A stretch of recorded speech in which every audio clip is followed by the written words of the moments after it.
car on nous sert déjà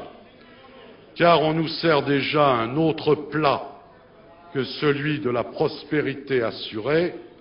La ratification des accords de Maastricht, nous dit-on, serait la seule assurance de la paix. Argument déjà entendu en 1954 sur la CED. Alors, comme vous, Monsieur le ministre d'État, on nous presse de nous souvenir des conflits qui ont ensanglanté notre continent. La seule manière d'empêcher leur renouvellement, nous assure-t-on, c'est de signer des deux mains, sans maugréer ni réchigner. En fait, tout procède de la même erreur d'analyse.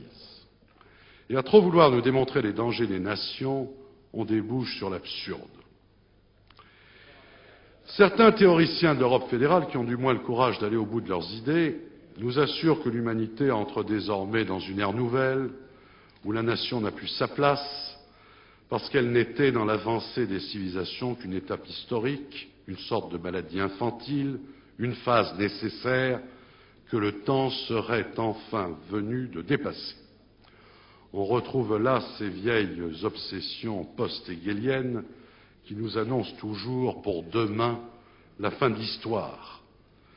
Ces vieilles obsessions, c'est un conte qui reprennent du service au moment même où les doctrines politiques qui reposaient sur le sens de l'histoire se dissolvent. Il s'agit d'ailleurs plus d'une idéologie que d'une philosophie de l'histoire, et d'une idéologie qui, comme toutes les idéologies, tourne le dos à l'observation du réel.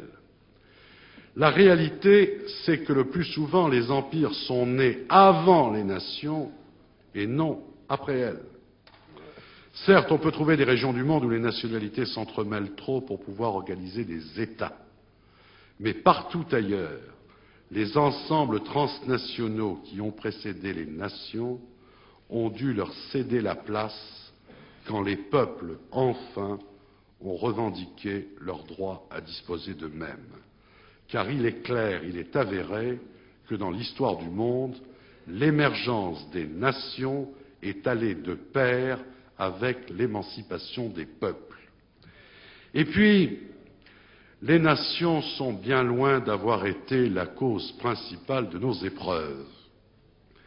Force est ainsi de reconnaître que dans notre siècle, plus de malheurs nous sont venus des grandes idéologies et des impérialismes dominateurs que des ambitions nationales.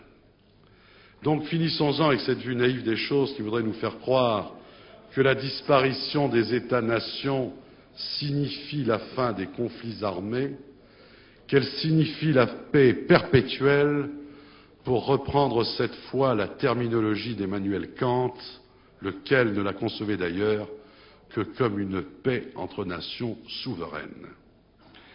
Et à ceux qui entendraient dauber encore sur les passions nationales et leur opposer la sagesse millénaire des commissions et autres conclaves technocratiques et supranationaux, je voudrais rappeler quelques exemples de l'histoire récente.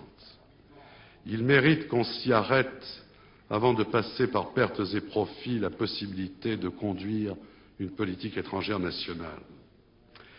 Chacun a en mémoire l'absence radicale de la communauté de tous les événements majeurs de la fin des années 80 et du début des années 90. Libération de l'Europe de l'Est, éclatement de l'Union soviétique, guerre du Golfe, tout s'est passé sans elle lorsque ce n'est pas malgré elle. Même le conflit yougoslave, qui tant par sa situation géographique que par sa dimension semblait constituer un terrain d'exercice idéal pour la diplomatie communautaire, s'est transformé en instant de démonstration de l'impuissance et de la désunion. Impuissance qui dans ce cas ne tenait pas à l'absence d'une organisation intégrée, mais aux légitimes différences d'approche entre les pays membres, dont je souhaite, s'agissant de la France, qu'elle puisse continuer à les exprimer. La crise des euromissiles apporte une autre éclatante démonstration du poids d'un vieil État-nation dans des circonstances critiques.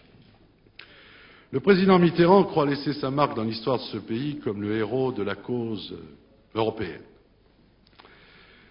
Oserais-je dire qu'à mon avis, il s'agit d'un contresens, car si cette empreinte historique existe, elle est à chercher plutôt dans son discours au Bundestag, qui a infléchi de manière décisive la position allemande devant la crise des euromissiles dans le sens de la fermeté. Par là même était ouverte la voie aux événements de la fin des années 80, qui ne le virent malheureusement pas faire preuve de la même lucidité.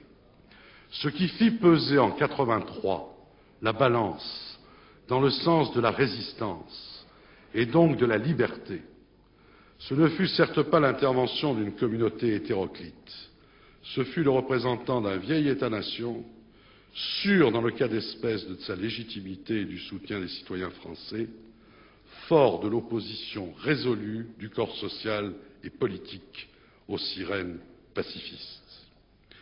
Qui ne voit, à la lumière de ce qui s'est passé lors de la crise du Golfe, que l'Europe de Maastricht, qui se serait probablement préférée plutôt rouge que morte en 83, s'acceptera demain verte ou brune au gré des conjonctures, privée qu'elle est de ces garde-fous fondamentaux pour la démocratie que sont le sentiment national et la légitimité populaire. L'histoire, loin d'être achevée, est plus que jamais en marche et elle demeure tragique. Oui, nous sommes en guerre économique. Oui, l'effondrement de l'Union soviétique ne signifie pas la paix, mais la montée de nouveaux risques qui ont pour nom prolifération des armements nucléaires et classiques, multiplication des zones grises échappant à tout contrôle étatique, dangers technologiques, menaces majeures pour l'environnement, extension des trafics de stupéfiants. La conjuration de ces nouveaux périls demande évidemment un renforcement de la coopération interétatique.